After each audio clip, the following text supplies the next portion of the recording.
Okay, இன்னைக்கு பாருங்களேன், ஒரு வெண்டையர் மிக்ஸ் செய்யக்கூடிய சம்மு. இதுவரையும் நம்ம இந்த வெண்டையர் மிக்ஸ் தான் செஞ்சுருப்போம். அதான் பாருங்கள், ஒரு பல்கலைக்கழக மாணவர்களின் கணக்கெடுப்பில் 64 பேர் கணிதம், 64 பேர் கணிதமும், 94 பேர் கணிப்பொறி அறிவியல், 58 பேர் இயற்பியல் ஆகிய பாடங்களை கற்கின்றனர்.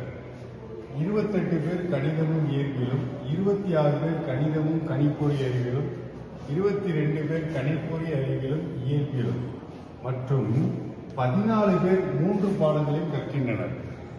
இதில் கணக்கெடுப்பில் கலந்து கொண்ட மாணவர்கள் ஒரு பாடத்தை மட்டும் கற்கின்ற மாணவர்கள் எண்ணிக்கை என்னன்னு கேட்டிருக்காங்க.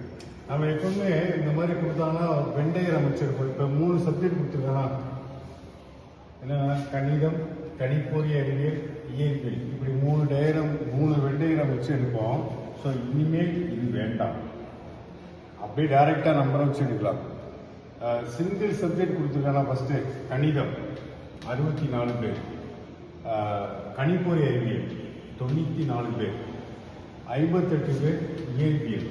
நல்லா கவனிங்க, சிங்கிள் சப்ஜெக்ட் உள்ளதை ப்ளஸ் பண்ணிக்கணும்.